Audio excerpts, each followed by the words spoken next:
நாம் தமிழர் இயக்கம் பேசுகிறாங்க. இப்போ அவங்க பேசுகிறாங்க அப்படின்னா அவங்க வந்து இன்னும் எந்த ஒரு கைது நடவடிக்கையோ எந்த ஒரு போராட்டத்தினுடைய அடக்குமுறைகளோ அவர் சந்தித்ததே கிடையாது. எத்தனை சமூக மக்களுக்காக எத்தனை கட்சி தொடங்கினாலும் அது திமுக அதிமுக என்ற ஒரு கட்சியில் கூட்டணி இல்லாமல் ஜெயிக்க முடியலையே. ஒட்டுமொத்த தமிழ் சமூகத்தினுடைய வாக்குகளை வாங்கி வெற்றி பெறாங்க. ஒரு தமிழர் கட்சியே தமிழர் நாட்டு மக்களுடைய வாக்கு வாங்க முடியல. நீங்க தான் உங்க தமிழன்னு அடையாளப்படுத்த விடாம ஜாதியா பிரிச்சு விடுறீங்களே. பல பேருடைய உயிராலையும் பல பேருடைய ரத்தத்தாலையும் கட்டியெழுப்பப்பட்ட இயக்கம் தான் இந்த புதிய தமிழகம். இன்னொன்னு எங்க ஐயா பெருந்தலைவர் காமராஜர் வந்து என்னைக்கா ஜாதி பேசியிருக்காரு. அவர் மாதிரி ஒரு அவரே கல் வேணாம்னு சொன்னவர். அவர்கிட்ட போய் நீங்க நான் எங்க ஐயா பேரன் அவரோட பேரன் அப்படின்னு சொல்லி போட்டு நீங்க கல் இறக்குறீங்கன்னா அவருடைய சித்தாந்தத்துக்கு நேர் எதிராக தானே இருக்கீங்க நீங்க.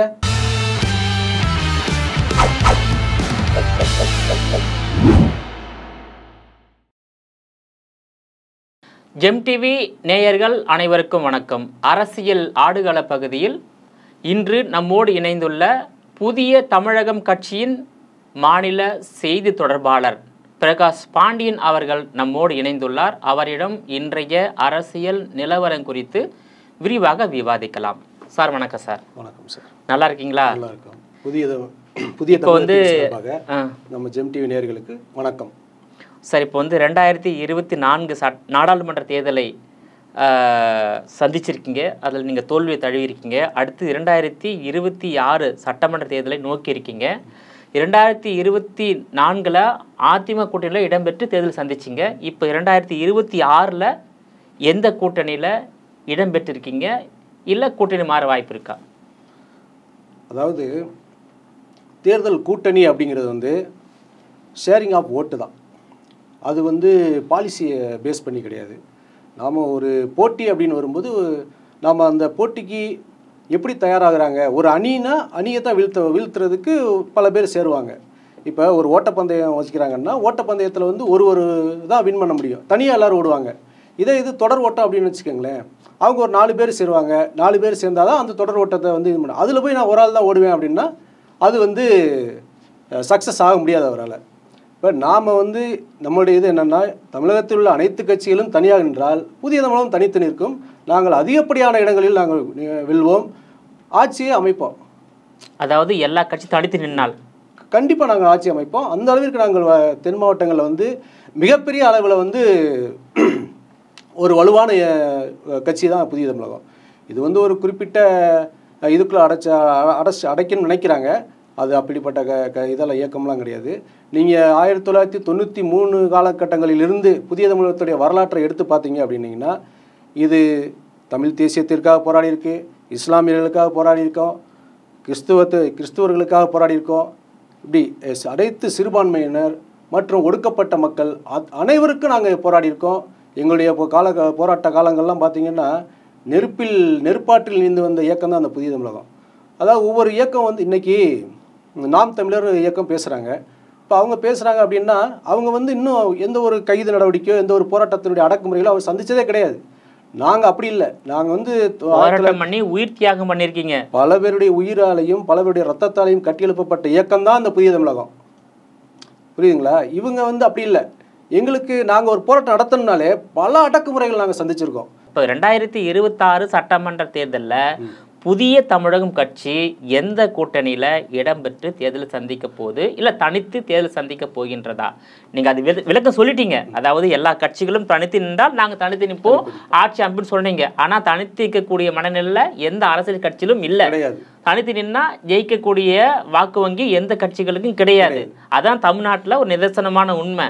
ஸோ நீங்கள் உங்கள் நிலைப்பாடு? இப்போ எங்கள் தலைவர் வந்து டாக்டர் ஐயா வந்து ஒரு கோரிக்கை வச்சுருக்கோம். நாங்கள் இத்தனை ஆண்டு காலமாக வந்து எல்லோரும் கூட்டணின்னு சொல்லிட்டு எங்களுடைய வாக்குகளை நீங்கள் வாங்கிட்டு நீங்கள் ஜெயிச்சிடுறீங்க.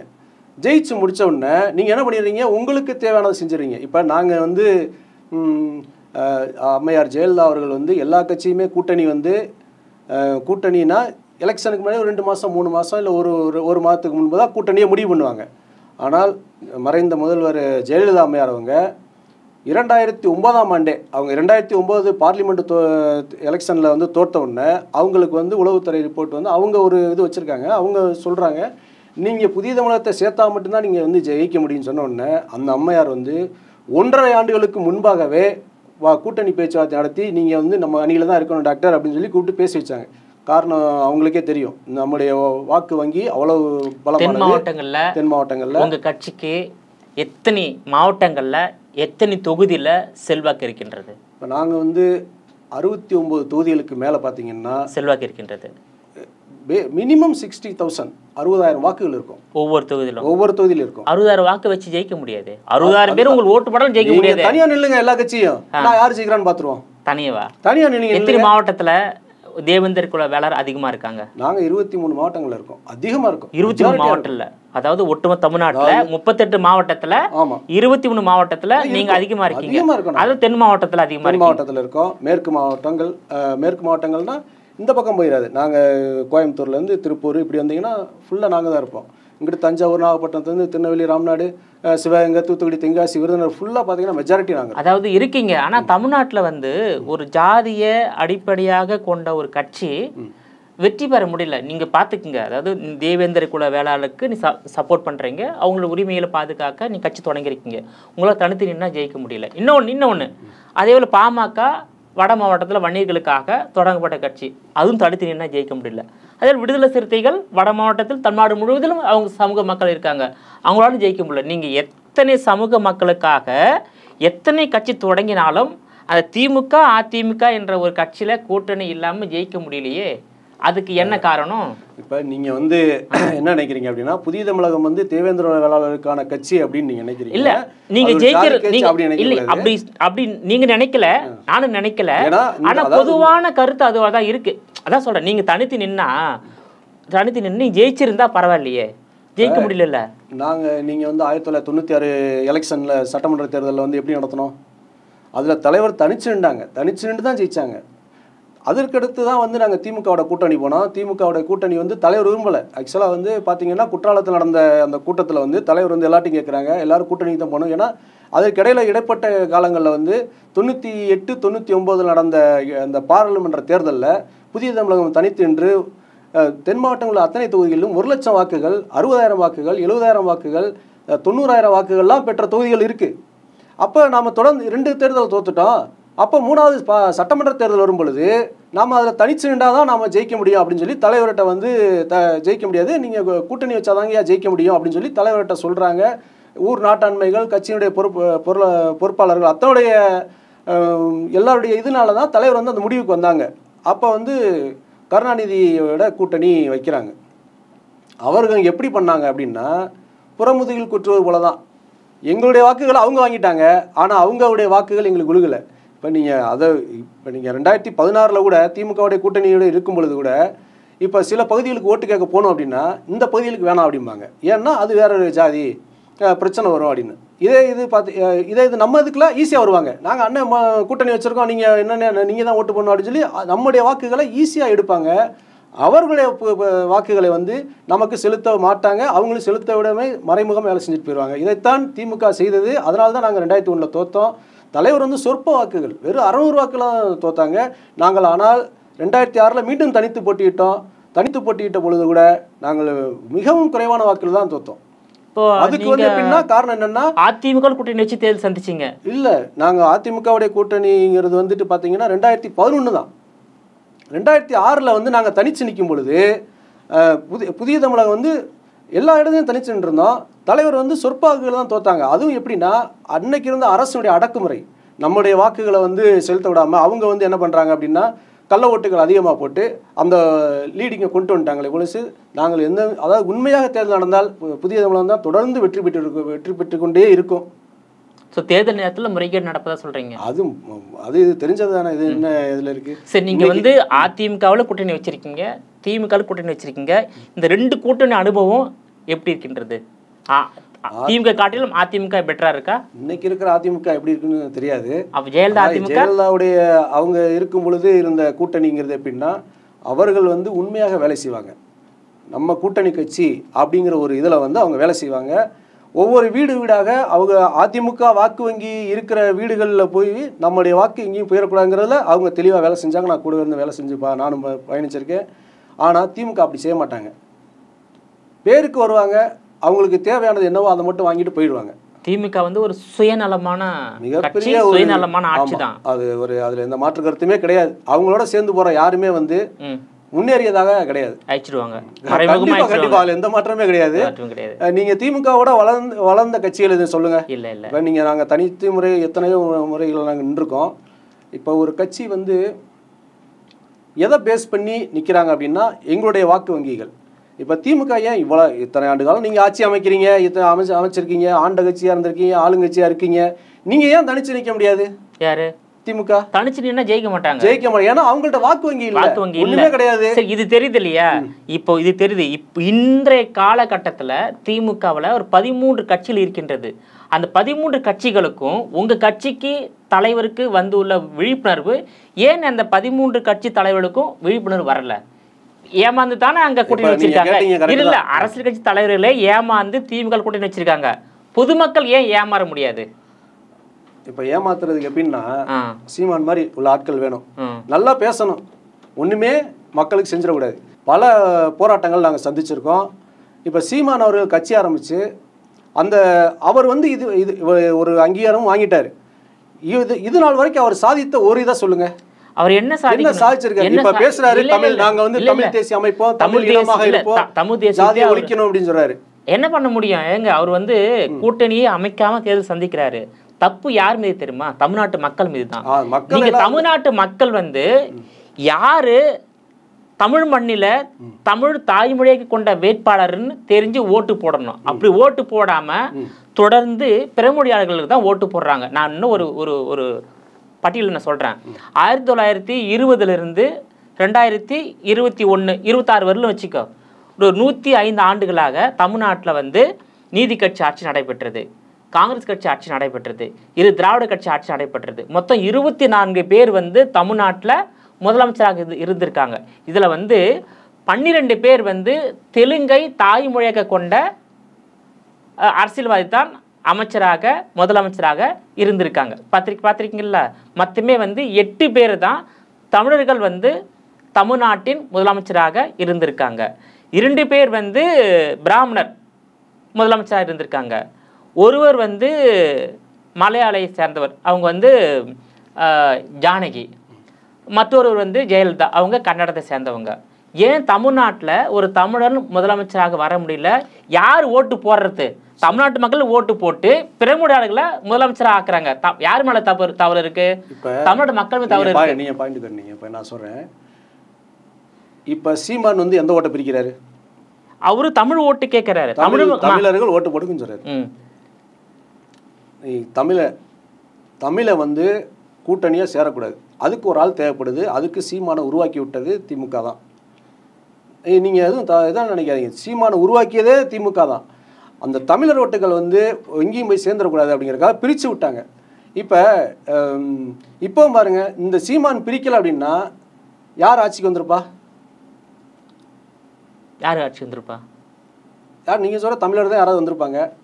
திமுக இருக்கிறது தமிழர் கிடையாது, அவங்க தெலுங்கு இனத்தை சேர்ந்தவங்க தான். இவங்க தான் வந்திருப்பாங்க.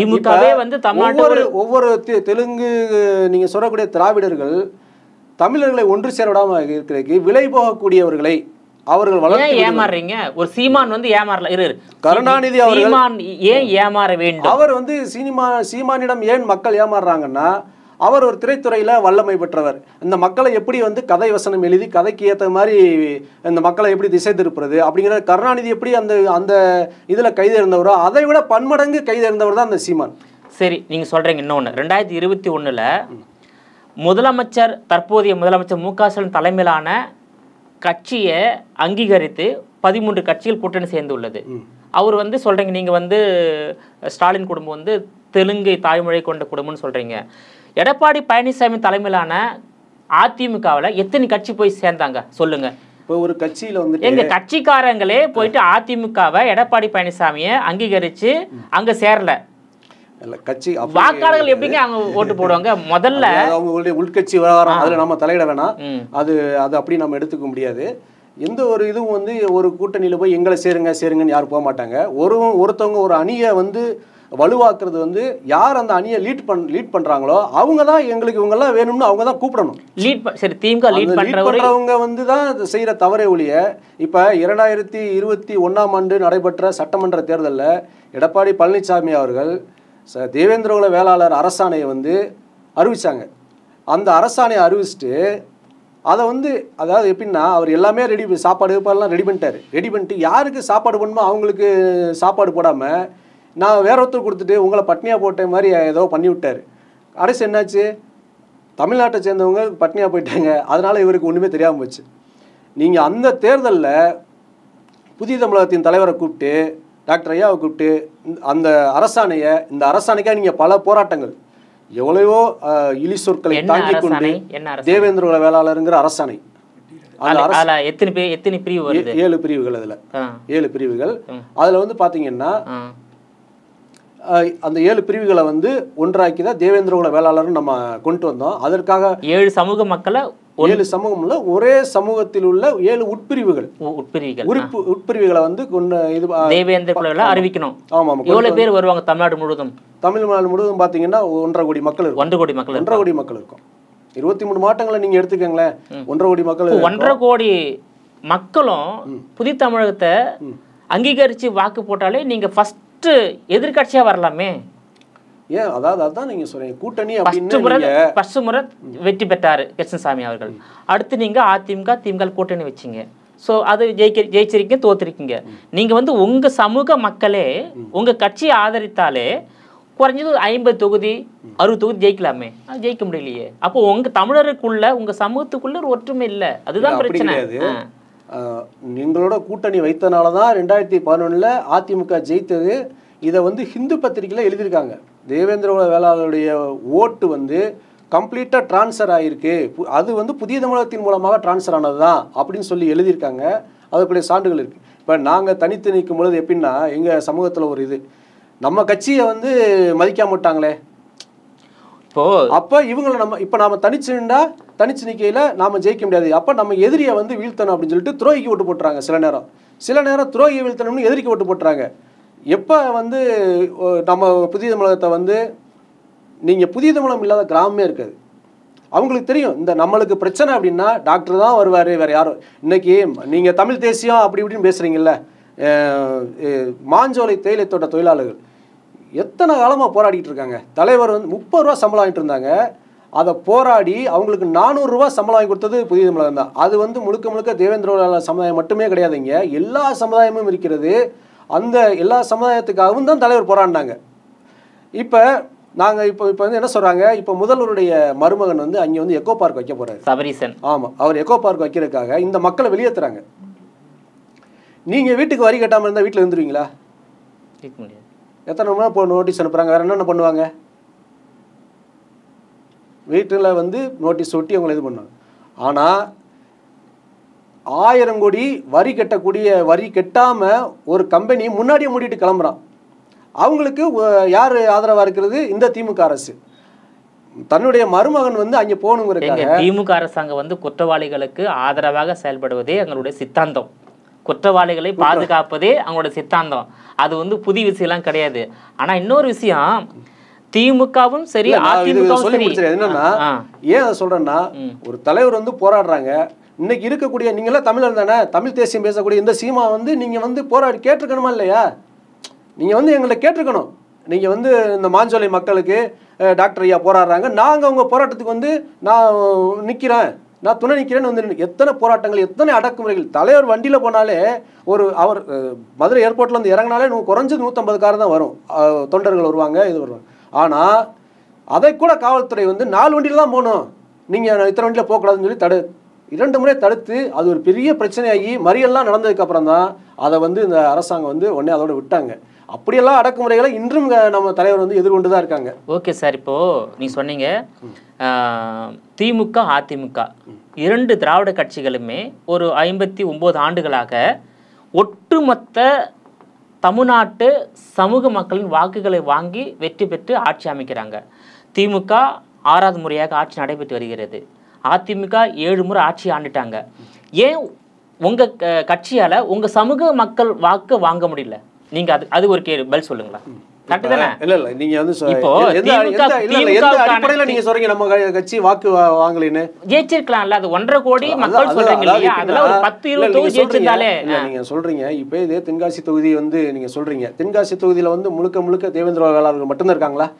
இல்ல, திமுக வந்து மாற்று கட்சி சமூகத்து வாக்கு வாங்குறாங்க இல்லையா, அந்த மாதிரி இல்ல. நான் உங்களுக்கு சொல்ல, திமுக அதிமுக மாற்று கட்சி வாக்குகளையும் வாங்குறாங்க, ஒட்டுமொத்த சமூக வாக்குகளையும் வாங்குறாங்க. அப்ப புதிய தமிழர் கட்சி இல்ல விடுதலை சிறுத்தைகள் கட்சி இல்ல பாமக போன்ற பல்வேறு ஜாதிய கட்சிகள் வந்து அந்த ஜாதிய வாக்குகளை காட்டிலும் மற்ற சமூக மக்கள் வாக்குகளை வாங்கி ஏன் வெற்றி பெற முடியல? அதாவது இன்னொரு விஷயம், திமுக அதிமுக வச்சுக்க, இவங்க திராவிட கட்சிகள் வந்து ஒட்டுமொத்த தமிழ் சமூகத்தினுடைய வாக்குகளை வாங்கி வெற்றி பெறாங்க. ஒரு தமிழர் கட்சியே தமிழர் நாட்டு மக்களுடைய வாக்கு வாங்க முடியல. அங்கதான் உங்க தமிழன்னு அடையாளப்படுத்த விடாம ஜாதியா பிரிச்சு விடுறீங்களே. இப்ப நீங்க சொல்றீங்க பாமகனா பாமக வன்னியர் கட்சி அப்படின்னு பிரிச்சு விட்டீங்க, உடச்சு விடுறீங்களே. சமூக மக்களை வாங்க முடியலையே. தமிழனாக சேர விடாமல் தடுக்கிறது யாரு? அவங்க தடுக்கிறாங்கனாக்கா நீங்க ஏன் வந்து அதுக்கு உட்படுறீங்க? யார் உட்படல, அப்படியெல்லாம் ஒட்டுமொத்தமா நான் சொல்றேன், ஒட்டுமொத்தமா விடுதலை சிறுத்தைகள், நீங்க பாமக, ஒட்டுமொத்த அந்த ஒவ்வொரு ஜாதி கட்சியில ஒன்னா சேர்ந்து தேர்தல் சந்திங்க. அப்ப வந்து அந்த தமிழர்கள் எல்லாம் ஓட்டு போறாங்களா பார்க்கலாம்.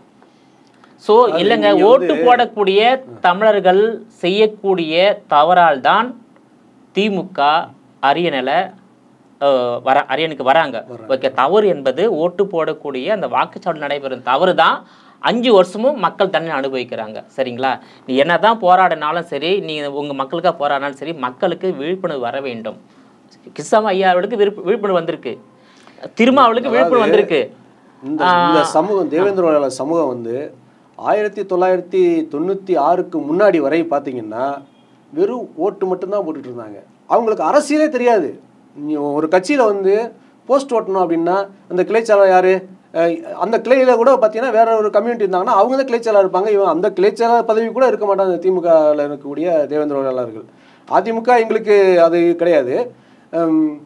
அந்த சூழ்நிலையில் பார்த்தீங்கன்னு வச்சுக்கோங்களேன், இவர்களுக்கு அரசியலை சொல்லி கொடுத்து இவர்களையும் வந்து மாவட்ட செயலாளரை உருவாக்கி ஒன்றிய செயலாளரை உருவாக்கி ஒரு கட்சி நடத்த சாதாரணமான விஷயம் கிடையாது. எவ்வளவோ அடக்குமுறையெல்லாம் நாங்கள் இது பண்ணியிருக்கோம். ஒரு மாவட்ட செயலாளர் வந்து நிம்மதியாக தூங்க முடியாது. அந்த காலகட்டங்களில் கருணாநிதியுடைய அரசு மிகப்பெரிய கொடுமைகளெல்லாம் வந்து எங்கள் மேலே செலுத்தியிருக்கு. நானே பல முறை வந்து முன்னெச்சரிக்கை கைதாகலாம் ஆகியிருக்கேன். நான் இதே கண்டதேவி கோவில் தேரோட்டத்திலேருந்து தலைவர் தான் வெற்றி வாங்கி கொடுத்தாங்க. யாருமே பரவாயில்ல. இப்போ நீங்கள் சொல்கிறீங்களே தமிழர்னு, இந்த தமிழர் வந்து கண்டதேவி கோவில் தேரோட்டத்தில் வந்து ஒரு 4 ஊர்க்காரங்க மட்டும்தான் இழுக்கணும். அந்த கம்யூனிட்டியில் உள்ள மற்ற ஊர்க்காரங்க கூட இழுக்கக்கூடாது.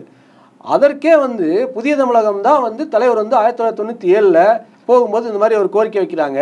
கோரிக்கை வச்ச உடனே அதை வந்து தேர் இழுக்க போகிறாங்க. இதே யார், சீமான் ஊருக்கு பக்கத்தில் தான். அவருக்கு வயசு இன்னைக்கு என்ன, சீமானுடைய வயசு என்ன நீங்கள் சொல்லுங்கள்? ஒரு 50-55 வயசு 60 இருக்கு. ஆனால் அவர் வந்து போராடி இருக்காரா? இன்னைக்கு தமிழ் தேசியம் வாங்க தமிழர்கள் ஒன்று. நீங்கள் அதை விடுங்க. இப்போ ஒரு பையன் தீபக்னு ஒரு பையன் வெட்டி கொண்டு விட்டாங்க. சரிங்க வாங்கப்பா, என்ன பிரச்சனை உங்களுக்கு, வாங்க பேசும். நீ தமிழ் தேசியம் பேசுனா அதானே பண்ணியிருக்கணும், நீ பண்ணலையே. நீ என்ன பண்ணுற? இங்கே ஒன்று தேவேந்திர வேளாளர்கள் அப்படியே சுந்தர்லிங்கம் வந்து தண்ணிக்குள்ளே போனார், எருமாடுக்கு பின்னாடி ஒளிஞ்சு போனார். அப்படி அவருடைய வரலாறே அவருக்கு தெரியாது, கதையை வளர்ந்து விடுறாரு. அவர் குதிரையிலிருந்து வெள்ளக்காரன் துரத்திட்டு வரான், நம்மளுடைய ஆவணங்களை எடுத்துட்டான், வெடிகுண்டு இருக்கக்கூடிய ஆவணங்களை எடுத்துட்டான், சுந்தர்லிங்கம் விரட்டி பிடிங்க அப்படின்னு சொல்லும் பொழுது அவர் விழுந்துடுறாரு. வந்துட்டு வந்தால் என்ன பண்ணிடுறாரு, தன்னுடைய உடலில் விழுந்து வெடிகுண்டை கட்டி கொண்டு போய் அந்த தீப்பந்தத்தை போய் இதில் போட்டு இறந்துடுறாரு. இது தெரியாமல் இந்த கதையை அளந்து இவர் விட்டு விடுறாரு. இந்த கண்டதேவி கோயில் தேரோட்டத்தில் இவர் எப்போவுமே சரி, இந்த மாதிரி உள்ளவங்க தான் வந்து இந்த தமிழர்களை பிரித்து விடுறது. இங்கே தேவேந்திர வேளாளர்னு இப்போ அங்கிட்டு போனோன்னா பார்த்தீங்கன்னா புதுசாக இங்கிட்டு வந்தோன்னா ஆதி திராவிடர்களை பற்றி பேசுறது, அங்கிட்ட வன்னியர்களை பற்றி பேசுறது. நீ பேசி என்ன சாதிச்ச? நாமளாம் தமிழன் நீ பேசியிருக்கணும்ல, நீ பேசுனியா? பேசலையே. எல்லாத்தையும் போய் ஜாதியை தானே பேசிகிட்டு இருக்க. தேவேந்திர வேளாளர்னு பேசுகிற. அங்கிட்டு போனால் தேவர், எங்கள் ஐயா முத்துராமலிங்க தேவர் அப்படி இப்படின்னு போகிறீங்க. இங்கிட்டு வந்தோடனே எங்கள் ஐயா பெருந்தலைவர் காமராஜர் வந்து என்னைக்கா ஜாதி பேசியிருக்காரு.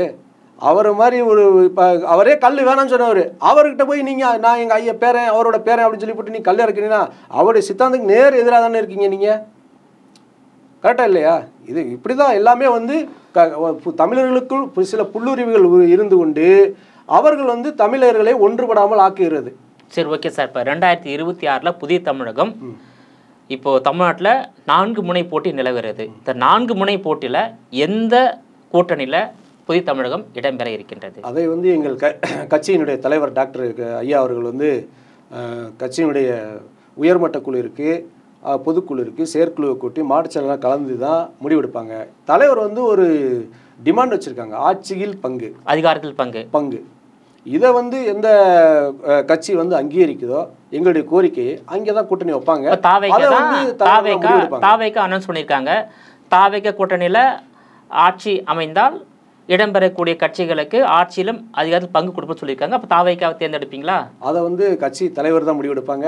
அதை வந்து தலைவர் வந்து முறையான ஆலோசனைகள்லாம் கேட்டுட்டு தான் முடிவெடுப்பாங்க. ஆனால் தாவேகாவை சித்தாந்தத்தை நீங்க ஆதரிக்கிறீங்க? இல்லை, எதையுமே வந்து நாங்கள் இல்லை, எங்களுக்குன்னு ஒரு பாலிசி. உங்க கோரிக்கையை நிறைவேற்றக்கூடிய ஒரே கட்சி இப்போ தாவேகா தான். அதிமுகவும் இன்னும் வெளிப்படையா சொல்லல, திமுகவும் இன்னும் வெளிப்படையா சொல்லல. அவங்களும் நாங்களும் ஒண்ணா?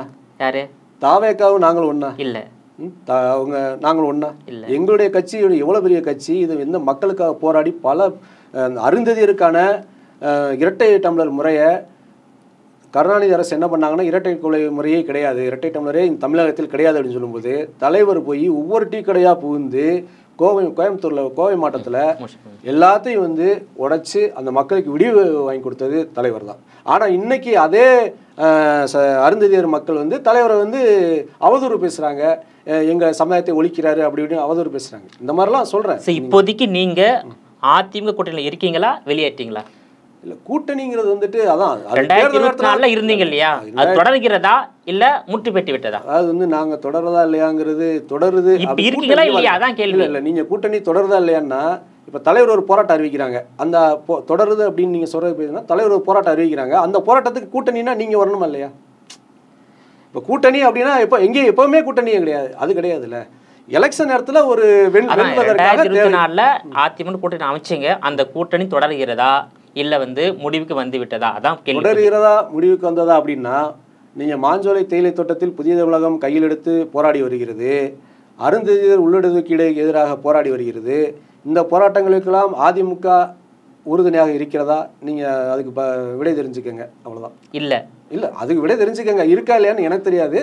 அது செய்தி தொடர்பாளர், அது வந்து இதுக்குள்ளே உங்களுக்கு எல்லாமே அடங்கிடுச்சு. கட்சியினுடைய ஆபீஷியல் செய்தி தொடர்பாளர், ஸ்போக்ஸ் பர்சன். நீங்க வந்து இதுக்கு பதில் சொல்லிட்டு முடிச்சிடலாம். அதாவது புதிய தமிழகம் 2024 நாடாளுமன்ற தேர்தலில் கூட்டணி அமைத்த அதிமுகவில் இப்ப இருக்கின்றதா இல்லை விலகி விட்டதா, அதுதான் கேள்வி. இல்ல, நாங்க விலகிட்டோம்னு சொல்லல, இருக்கிறோம்னு சொல்லல, நாங்க எங்க வேலையை பார்த்துக்கிட்டு இருக்கோம், மக்களுக்காக போராடிக்கிட்டு இருக்கோம், அவ்வளவுதான். ஓகே, 2026 தொடருமா இல்ல வேற கூட்டணி? வந்து கட்சியினுடைய தலைமை தான் முடிவெடுப்பாங்க. ஆனா முடிவெடுப்பாங்க. உங்களுடைய கட்சியோட அணுகுமுறை பார்த்தனாக்க தாவேகாவை ஆதரிக்கிற மாதிரி இருக்கு. ஏன்னா அவர் வந்து ஆட்சியில பங்கு, அதிகாரத்துல பங்கு அப்படி நீங்க எடுக்கக்கூடாது. ஒரு அவர் சொல்லிட்டாரு, அவர் சொன்னதுக்கு ஒரு வாழ்த்து சொல்லிட்டோம் அப்படிங்கறதுக்காக அவர் ஆதரிக்கணும்னு கிடையாது. அவர் பின்னாடி போறோம். நாங்க எங்க கட்சிக்கு ஒரு வரலாறு உண்டு, எங்க கட்சிக்கு ஒரு தனித்துவம் உண்டு. அவர்கள் நேற்று தான் ஆரம்பிச்சிருக்காங்க, அவங்க நேற்று ஆரம்பித்த குழந்தை அது. நாங்கள் எங்கேயோ போயிட்டோம், எங்களெல்லாம் போய் சேருவோம்னு நினைக்காதீங்க. அது வந்து தலைவர் வந்து முடிவெடுப்பாங்க. இதுக்கெல்லாம் இப்போதைக்கு கூட்டணி பற்றினா எதுவும் இது பண்ண வேணாம், எதுவும் பண்ண வேணாம். அந்த ரெண்டுக்குள்ளே உங்களுக்கு அடங்கிடுச்சு எல்லாமே. சரி சார், ஆனால் கூட்டணி அமைச்சு தான் தேர்தல் சந்திப்பீங்க 2026 தேர்தலில். அது கூட்டணியா அப்படின்னா இப்போ எல்லாருமே தனிச்சுன்னா புதிய கண்டிப்பாக தனித்து நிற்கும். நீங்கள் எல்லாம் ஒன்று சேரும்போது எங்களை தேடி வர்றவங்களுக்கோட இது பண்ணுவாங்க, தலைவர் முடிவெடுப்பாங்க. எந்தெந்த கட்சி உங்களை அப்ரோச் பண்ணியிருக்காங்க? அது இன்னும் எந்த கட்சியுமே இன்னும் கூட்டணியை பற்றி பேசலையே. நாம ஏன் போய் அதை பற்றி பேசிட்டு யார்?